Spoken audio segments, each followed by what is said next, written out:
Welcome to Seattle Flow Arts Collective Community Fire Jam Town Hall. Thank you all for being here today. And thank you to Ariana for this beautiful slideshow projection that we are about to enjoy. This is a look at our agenda for today. We will most likely not use up the time that we've allotted for today, but there's plenty of wiggle room for questions at any point. This is a safe space for everybody to speak their mind, and we want to make sure that we are fostering that safe space by being respectful, mindful of your language, and honoring all the contributions that are made. Committee and founding members. On Etheria's behalf, I would like to thank her for being responsible for the check-in desk role and establishing a lot of how that works and making it a streamlined process. Yeah. Ariana, would you like to go next? I'm Ariana.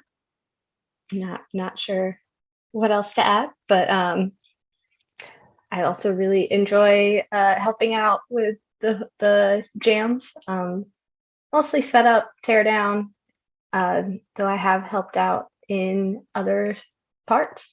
Arlene. Howdy, y'all. My name's Arlene, and I'm the executive director and of Seattle Flow Arts Collective overall.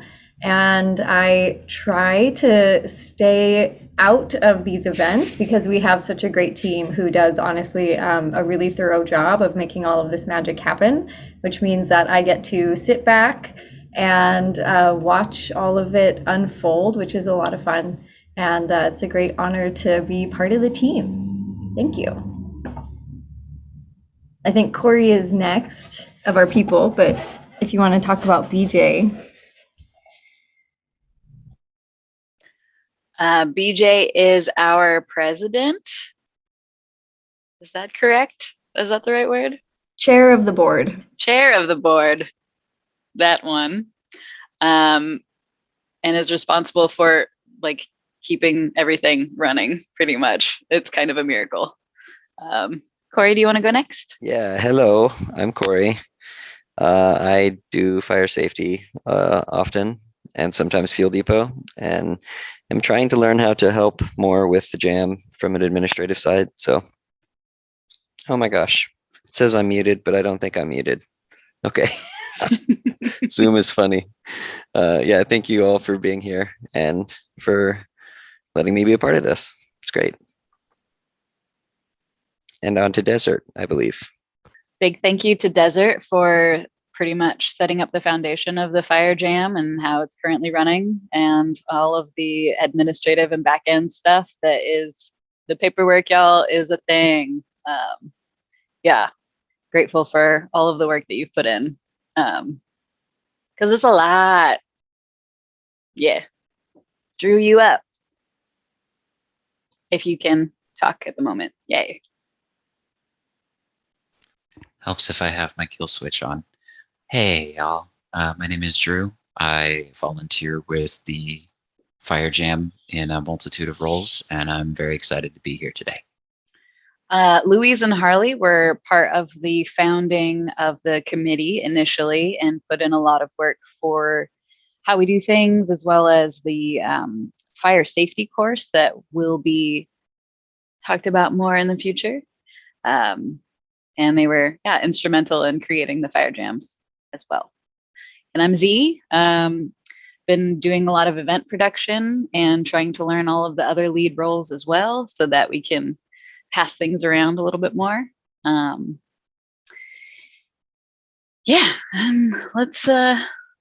move to the next slide, shall we? Thank you. Big shout out to everybody who has contributed and volunteered. Here's our word cloud. Thanks to Corey for making this awesome word cloud. You can see how big someone's name is based off of how many times they've volunteered or played a role in a jam. Look at that. Look at that beautiful collection of awesome humans. Thank you for showing up, coming out early, or staying late to help us set up and tear down. and just adding your own individual magic to make it a very special event every time. We have a pretty awesome community, and I'm very grateful for it. All right, so to give more folks time on figuring out what questions you want to ask or just able to show up, here's some last year's stats that we thought we would share. And again, thanks to Ariana for making this pretty. We had 7 total events, 3 locations, 2 of which were both at Gasworks Park, but the first was on what's called the slab and the second being under the shelter, which is where we are now. 239 total humans signed up to spin, and 135 actually came out and did it. That's pretty rad. 53 was the biggest event that we had. 32, still a pretty impressive one. And I think that was the really windy night, which I'm still kind of impressed that we stuck around and still spun fire when it was like kind of stormy out. It was fun. I will leave these up for a minute for you to peruse. Kind of fun just to see who all shows up and what all we get.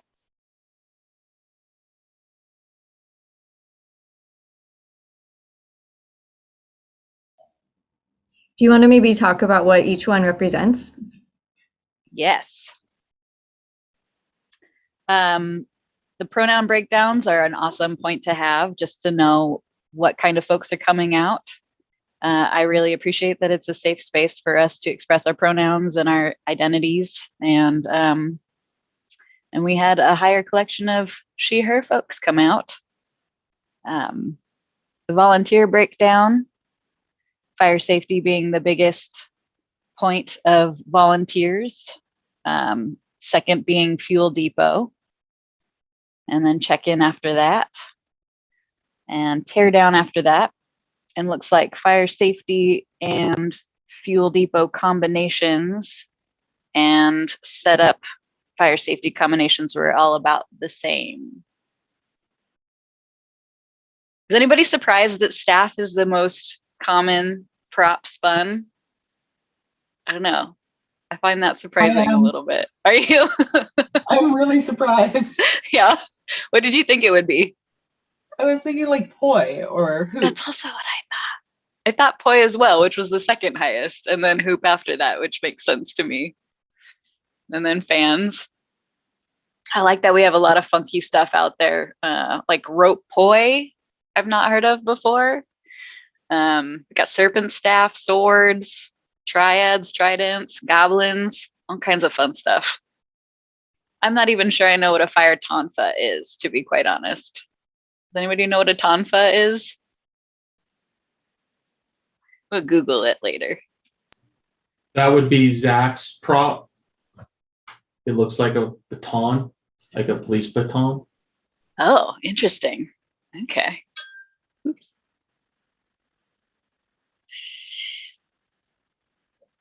Money, money, money, money. We had a total of approximately 2,500 donations last year, which is for 7 events and various fundraising events. That's pretty cool. Unfortunately, our total expenses are a bit more than that. So we're hoping to up the donation intake for each event moving forward. Our highest donations per event were the first event that we had, which was a total of $361. And our lowest was $208 in September. It costs approximately $700 to run each event. It's a chunk of change. A lot of it's going to the park permits. The equipment rental, we've established a lot of our own equipment, so that helps with the costs each time, but we still have to rent delineators and purchase fuel. So those things add up. Any donation that you can make each time you come out is greatly appreciated, even if it's a couple of bucks. It really helps us out. And somewhere it's been asked, oh, there's an Arlene hand. Yes, Arlene. Hi, just a note on cost of stuff too. Donations really help, and this is a community-driven event, as he mentioned. So We definitely want to encourage that. We also love that we have an event that doesn't cost any money for people to attend, because we don't want financial barriers to be a reason that people can't spin fire with us. And I just also want to update y'all that we are looking into applying for grant funding to help support these expenses. So this looks really dire, and it is something that obviously we want to have balance out better, but one of the benefits of being a nonprofit is that we have access to other revenue streams. So we are pursuing those as well. Just FYI. Thank you, Arlene. Yes.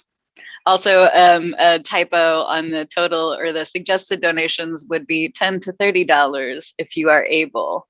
But again, anything is greatly appreciated.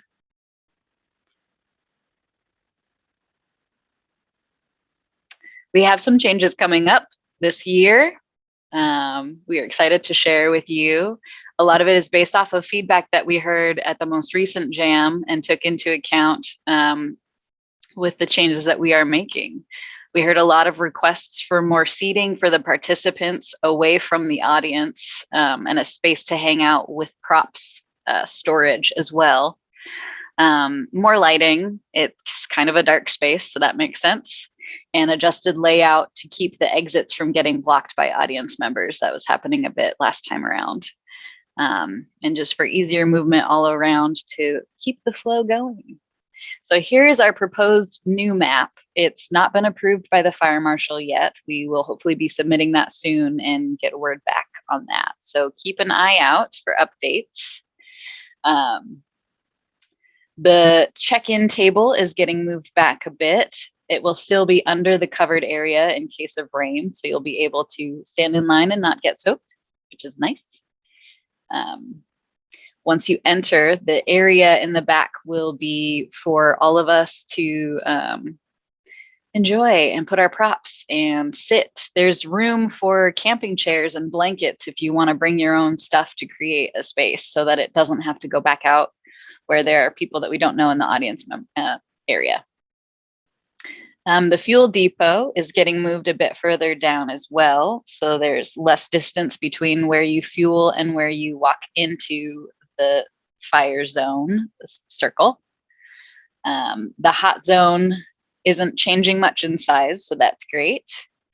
And there won't be an exit back out into the audience. The two exit options will be out this way when you can circle back through the check-in space, or circle back behind the fuel depot and back into the performer area or participant area.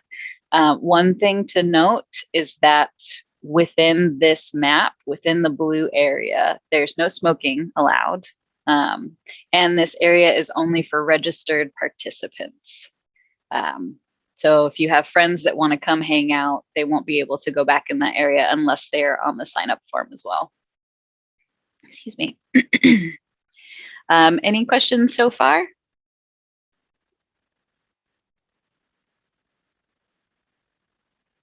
I think I may have said some of these already, so we're just gonna do them again. No smoking within barriers. You must sign up to spin 7 days prior to the event so that we can submit it to the fire marshal in time for approval. Only registered spinners pass the check-in desk, and that includes folks that maybe want to hang out and learn the fire safety or orientation, but aren't ready to spin fire yet. They can still come hang out, learn, observe. We have a question in the chat. If we could go back to the map. Are there exits direct from the blue fenced area? I'm not, if Jared, if you would like to. It's Maggie. Hi. Hi, Maggie. Hi. I'm wondering, I'm not seeing any exits. So say that you're in the registered performer area. Would you have to walk all the way, like either through the hot zone or it looks like around the hot zone in order to X the blue dotted area? I'm saying one exit is what I'm trying to say from the blue dotted area, and that's right by the fire pit. Is that the only exit? Will it be fenced in or? You can exit as well where the enter sign is next to the table, next to the check-in desk. Okay, that makes sense. Thanks. Yeah, thank you. All right. Orientation is a annual event, so per calendar year, which means that you have to start over again this year. So your next event, make sure to catch orientation. I'm not going to talk about the next event yet. I'm getting excited. I'm gonna wait. Oh, hey, there it is. Next event, pending approval from the fire marshal. Saturday, March 26th. We're gonna do it. Look out for the event and the registration. The sign up form and everything like that will be live as soon as we hear back from the marshal. We have a new fire marshal this year, so we want to establish a great relationship, and that may mean some more communication. Yeah, so we'll keep y'all posted on what we hear back. Ideally, we would love to host 1 to 2 events per month, but we need your help to do that. The same crew of about 7 or so people have been doing this each time, and volunteers help a lot, and everybody that comes up to set up and tear down helps a lot. But it would be really helpful for us to have more trained leads that can take over for running the stations so that we can have a little bit of a break to play a little more. So if you're interested and want to learn more, please reach out to us. We've got some ways to get in contact with us, I believe, on the next slide. Did I skip around? Let's find out. Oh, okay. We'll come back to how to get a hold of us. Let's take a bio break, get some water, whatever you need to do. We'll be back in 10 minutes, and we have a really exciting thing to share with you. And I'm not going to say it what it is, but I'm just so excited. Okay. Any more questions before we break?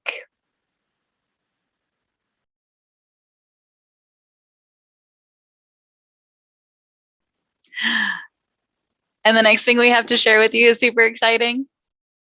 Shout out to Jason for making this beautiful video of all of us that we get to share with you. This is from our last jam in December at Gasworks Park.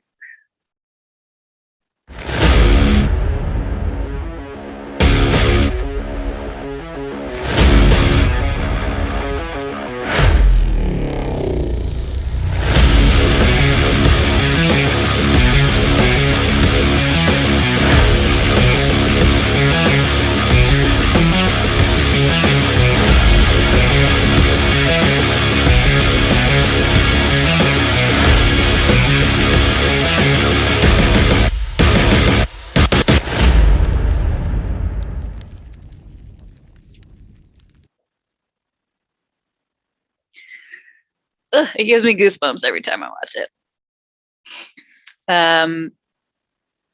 There will be more video and photo talks in the future. Yeah, look out for those. And it's time for community feedback. This is why we're here. This is why you're here. And this is what we're excited about. We want to hear your thoughts. So any questions, feedback that you have for us, please feel free to share. Here are some prompts if there are things that resonate with you or questions that you have. Hi, can I speak? I have a few things that I do want to question / concern about that I just wanted to like get clarification on. Sure. From like me and a few other people and just like the fire spinning community. One, I'm kind of curious about the permit and where the money, and because I haven't been involved with you guys in a while, so I'm kind of just curious on like where all the funds are going that have been raised, because like I understand the permits and their costs, but then it's like the location is the one thing that confuses me, because the location is very unregulated, and so like a lot of people that haven't been involved, we've been kind of like, where's all that money going? Because we know like Gasworks specifically is like never regulated, because we spend there all the time and we don't have issue. events. And so that's kind of a concern, is just kind of like, where is the funds actually going? And or yeah, I guess that's like the biggest question that I've always kind of had, is where is that going, since it's at a location that doesn't normally need a permit, even though legally we need a permit. We kind of don't really need one there because it's never regulated. Totally.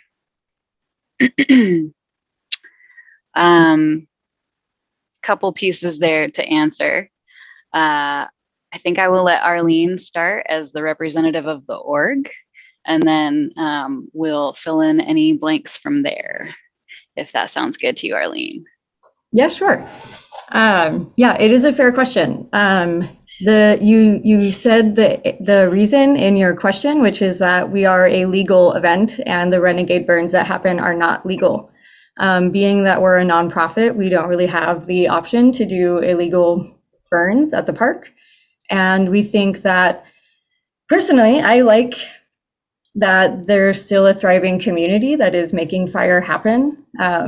There are laws about that, and it's like not really our place to tell people how they interact with that outside of our events.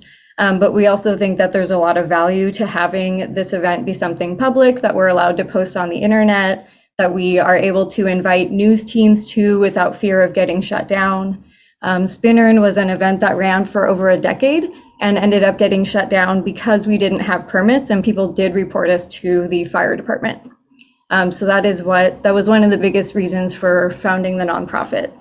So there was a slide earlier that you didn't catch, but the permits for this event costs us like $300 to $500 depending on where we are, and we're not receiving enough donations to cover that. So we're actually using donations from other spaces and grant funding to help cover the cost of the event.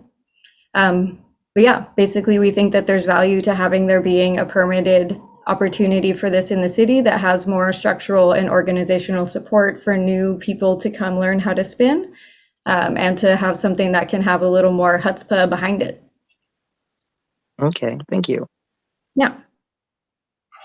I think that kind of answers the question. Now, I guess like a big thing, because that sounds about right. Everything you said, I can agree with too. The other thing, I guess, is like it's like a weird one, but like one of the things that, like, for me, I think, because I'm remembering the first time that we really had a permanent event, which was at the Winterfest in downtown Seattle. And to me, that was really nice. Like, that was a huge thing for like the community here. And so, like, having said that, like, permits are being spent, I think like creating an event that's in a more like with the city, creating an event in a space that has a lot more like public attention, kind of like Winterfest, which I think was also maybe a unique opportunity, but something more like that. Because I guess, like, I just feel like, once again, my stance is just like, I feel like Gasworks is an interesting space to have a permanent event, not necessarily against the permit, but just the space and the permit, because it's like we don't really get a lot of I guess it's not necessarily about publicity. It's more about like keeping the community alive and legal on that end, so we don't get shut down if that was ever to happen. But also, if we are going to do that, it would be really cool to put on an event that's like very public to the city, and not just like, wanders to Gasworks, but like a city event that's like, hey, this is happening. And it's like a big thing to really bring up that, like, continue to bring the like publicity to like the community and like I guess help raise more funds if that's like what needs to happen. But I guess that's kind of, yeah. Does that make sense? I'm hearing a request to have an event at the Seattle Center, ? Yes, and or any other location that might have like a big impact on the city.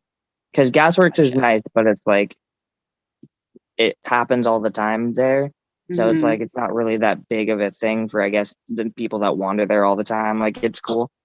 But I think having an event similar to like the Winterfest scenario, I don't know if you were there, Mhm. but okay, cool. Yeah, I was gonna say I know most of us here were. But that like had a huge impact on the Seattle community itself. Seeing that, because that was something that had never happened, at least in the time that I've been here, other than that time. And that was a huge thing for our community because it was like one of the first like permanent events through the city. And so I thought that was really cool. And so I guess like I'm just wanting more of that. And I know that costs money and time and energy to do, but like that's something that I feel would make me feel better knowing that like, oh, these permanent events are like super city oriented and not just like, all right, let's do an event and then it's just out of space that we don't even really need to plan, which I guess also makes sense because it's easy to not have to worry about a lot of other things, to just do it at that space. I'd like to share some of the reasons that we chose the locations that we have in the past, if you would like to hear. Yes. There's a fair bit of researching and location scouting that went into the locations that we selected for both of our jams. And there was actually we had a checklist for the things that we were looking for that included lots of parking, which has been a problem with the downtown area in the past. Easy access for cars to load and unload our equipment, as well as bathroom access, ADA access. The shelter in the Gasworks area is something that we've been working towards for a while because having a covered space to spin under in the winter months is like a godsend. So that was a really exciting moment for us to get approval there so that in the rainy times we can still spin fire. Yes. If anyone else has things that they want to add, I think I saw a hand raised by Allison as well as Ariana. Yeah, I just wanted to add a little bit of context specifically about the Winterfest event, that Winterfest was not a Seattle Flow Arts Collective event. Winterfest was something that Emerald City Dragons was hired for by the Winterfest people. And then we invited the greater community to come and spin with us as part of that event. So that was different than what Seattle Flow Arts Collective is doing. And I'll add that clarification. I just wanted to add, I think the desire to be more visible is totally legitimate. We do want to bring more people into the community. But to kind of build off of what Arlene and Z have said, we are trying to create this legal safe space. And with that in mind, one of our goals is to really have that safe and legal space for new spinners to learn, to try out new things. And one of our concerns is that a lot of times new spinners don't want to be in front of a whole lot of people in the public facing areas. So I think there is value for both kinds of things. That's all I wanted to add. Thank you. Arlene. I just wanted to briefly add, I'm definitely a fan of the why not both. I think that like we've said, there are some reasons that we love Gasworks. There's also, I think, for a lot of us, just like Gasworks is a soft spot. That's where a lot of us started spinning fire and spinner, and was really like home to many of us. And I really liked doing our events at Magnuson Park this past summer, but the first burn that we had under the covered area at Gasworks really felt like coming home. So there's definitely sentimentality there, but hashtag why not both. I also would love for us to be doing events that are more publicly minded, that are like in cooler locations, that are going to get a lot more like tourist traffic and random people traffic, and think that there's a lot of benefit to that too. So I think that there's a world where we can do all of these things, and that's just going to make like a more robust community overall. finding ways we can engage the public, and also finding producing events that are more just for us. And yeah, so I want it all personally. We can do all the things. Oh, another thing to add. We initially started at that Magnuson space. And then when we had planned out and figured out the dates that the leads were available to do future jams, we looked at that space and it was booked out. Like outdoor event spaces in Seattle in the summertime book out pretty far. And that space had been booked for all of the dates that we were looking at, which is one of the reasons that we decided to move to Gasworks, but also home. So sometimes it's availability of the leads, sometimes it's availability of the space. There are lots of moving components to making the jams happen. Yeah. And again, plug to join us if you want to become a lead. The more people we have on our crew, the more jams that we can have.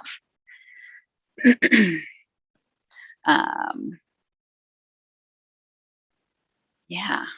We have more questions that are asked often. If there are any that we feel we haven't covered, feel free to second them in the chat, or if you have an additional one, to raise your hand. Suggested donation per event, 10 to 35, but again, anything that you can do. I'm skipping around in order a little bit here. In-person fire safety training and orientation is currently required. We do have the long-term goal to create safety training videos that you'll be able to watch as an alternative. That is, we're scheming, we're creating, we're working on it. You don't have to be experienced to spin. We've had a bunch of first-time spinners at our events, which just makes me so excited. I appreciate that we've created a space that people feel they can come for the first time and learn safety training. When I started out, there wasn't really safety training places you could go, and I kind of learned things backwards. So to have a lot of the new community starting out with such a solid foundation is really exciting to see. And your presence is also a meaningful donation. Thank you, Arlene. It's true. We just want you to come out and hang out. Ivan, I see that you have a hand raised. Yeah, on that note, how do we get more info on the volunteer leads? Oh, we've got a slide for that. Do we have a slide for that? I think we have a slide. You can reach out to us directly at hello@seattleflowarts.org. We would love to answer any questions that you have, or have you come out early to help us set up for the jam or learn the ropes. Any questions that you have, you can drop here. Awesome, yeah. Thanks. Yeah, we hope to hear from you. Oh yeah, okay. We've got other ways to stay connected with us other than Facebook. If you're doing the Facebook ditch, we've got our newsletter that you can receive in your email, our website, and our Instagram. And we're building a Discord server. Woohoo! Thank you, Ariana, and everybody else working to do that. That's super exciting. Yeah. And in the chat, you'll find a link to our Instagram if you're not following us already, and we'll follow you back. I have a question. Yeah. Awesome. In regards to the safety training and all that stuff, which I'm all for, 100%, love it. We love being safe and safety training. Safety third. And but I wanted to ask a question. Like, one thing that I saw, and mind you, I was not able to make it to the last one event, but I was able to make it to the one before that. And one of the things that I'm kind of curious about, because like for people who have never had safety training and need to go through that first orientation, like totally get. I'm curious if there's a way we can make it like, this isn't a concern that I had for myself because I did all the steps to get there. But for a few people that I had noticed, who maybe like are experienced and safety trained or have their like FAI certs and all that stuff. I did notice, and I don't know if it was a thing, but I did notice like a few people who like didn't necessarily know about the event but are experienced would show up and then get kind of like turned down because they didn't have the orientation. So I'm curious if there's a way, if it's like someone who is experienced and there's like a way that they can like prove that, if there's a way to kind of like bypass having to not be allowed to spin that day. Like they still have to take the orientation and everything, but like at least aren't turned away from flowing, because I know a lot of people who are like, yeah, I don't really want to go anymore because like I got turned away the last time I was there when I didn't know about it. And I was like, oh, cool, just a fire jam. Oh, I guess I'm not allowed to spin. So like I want to know if maybe there's something we could do. Like maybe like, you know, if you have like your Flow Arts Institute like safety cert, like that could be like a workaround if you manage to not like do the thing. And I know also part of the like signing up ahead of time has to do with the fire marshal and all of the insurance stuff. So I'm just trying to see if there's like a workaround. That way people aren't turned around if they're like experienced and have the necessary like documents or whatever we need. Just a thought. So if folks have registered in advance and taken the orientation, they should be able to spin. I'm not sure about folks getting turned away for not doing the safety training. The orientation is something that we as an organization want folks to go through before they can spin, but the fire safety training is kind of just a brief overview of how we do things in the fire jam. Because if you got training at different places, everybody kind of does things differently. And so we just want to make sure that there's a streamlined way that we approach safety to make sure that everyone's on the same page.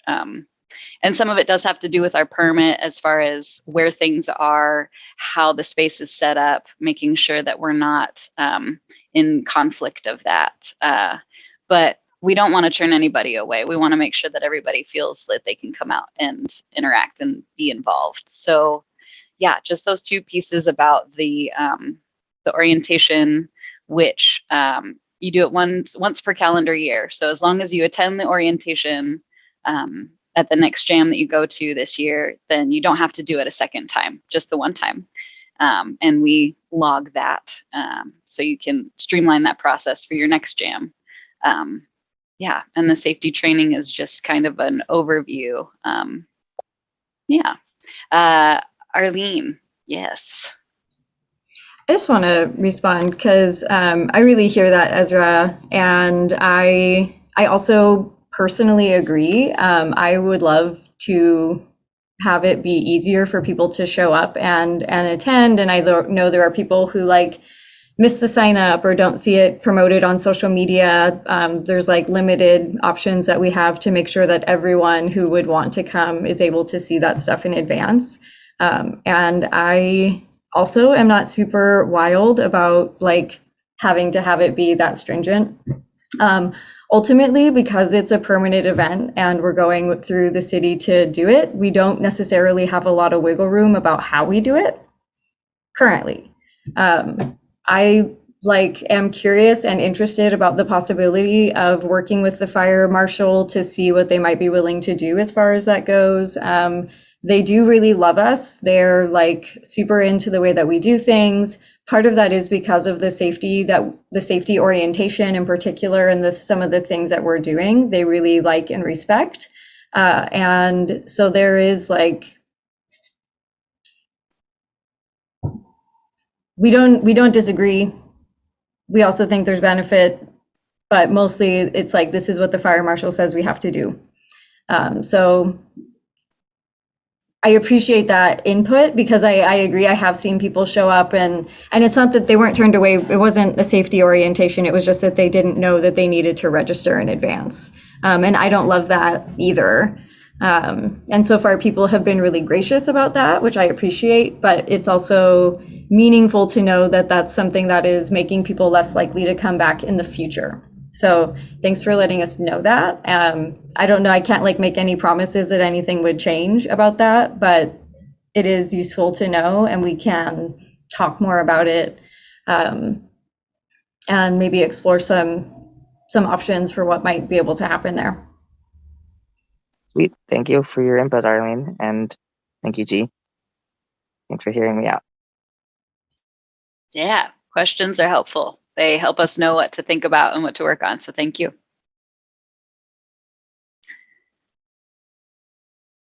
Got a list up of areas to think about for feedback. If there's anything there that you would like to comment on, how's the music? How's the flow? How's the vibe?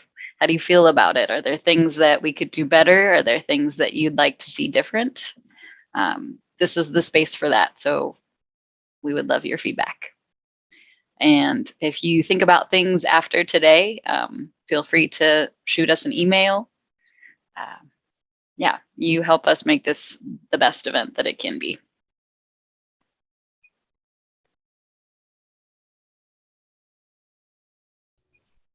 More of a comment rather than a question. I think the space for spinners to put their things and like have it be safe is very much appreciated. Yeah, I'm excited for the new proposed layout. It will be nice to have tables and chairs so we can put things up off the ground. I'm gonna leave it open for another moment or two in case you think of anything. If you don't feel comfortable verbalizing it or putting your face to it, feel free to type it in the chat. I would offer a question to the people here about lighting ideas. Yeah, I think with the different setup that we were going to have, like things might be easier as far as lighting goes. But if anyone has like great ideas for lighting that would be sort of vibey and also like bright enough, and also we don't require electrical outlets to use it, and the batteries don't weigh like 45 pounds or something ridiculous.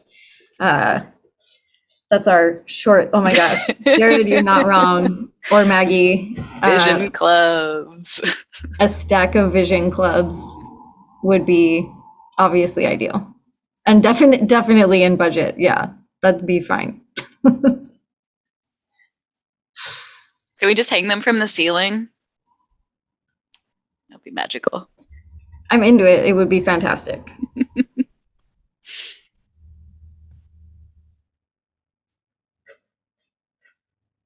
Cool, thank you. Jared says, but really the fairy light / safety cone structures were great. Yeah, maybe it doesn't need to be a ton of light. But yeah, lighting is an ongoing challenge. Ariana put in the chat, I would love to know if there are specific areas folks feel we need to focus more light to, so that in the interest of budget and et cetera, where can we make the most impact with lighting? So if you have feedback on that.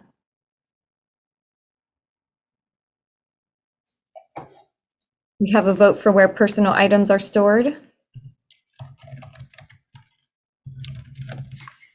Drew's asking if anyone has issues seeing in the fuel depot area.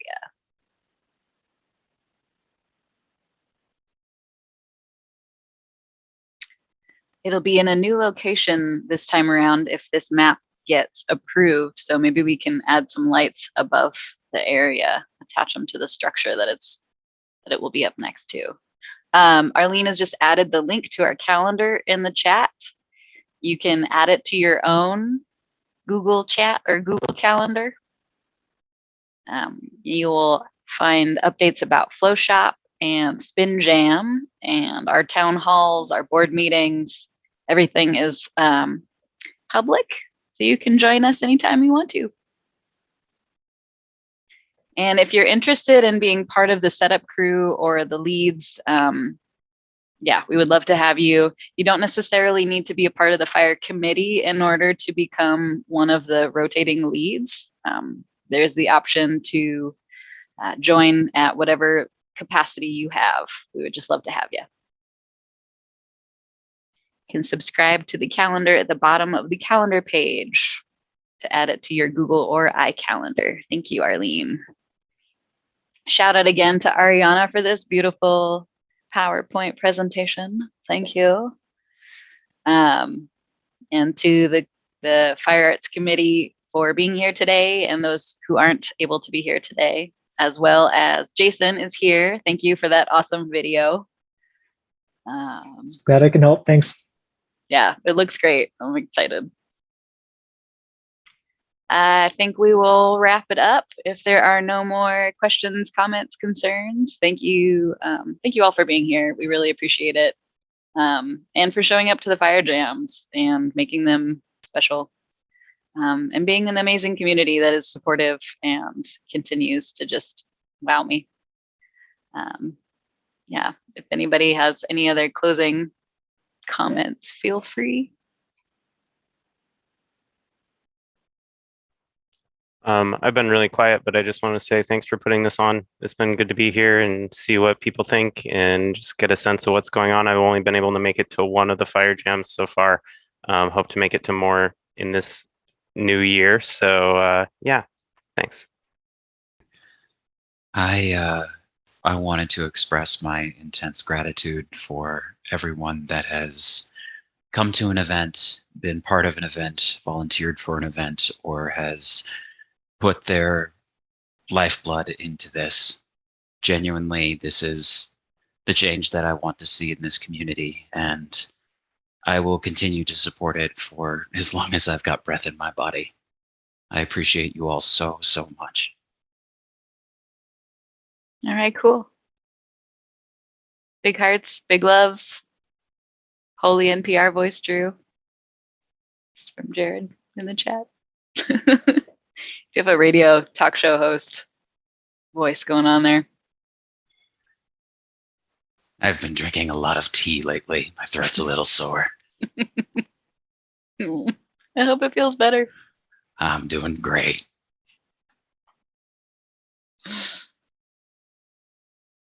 All right. Let's wrap it up so y'all can go on to the rest of your days today. I hope that you have a great one. And again, if there's any more feedback that comes to you later, feel free to send it to us at hello@seattleflowarts.org. Take care of yourselves. Much love. Take care. Bye. Bye.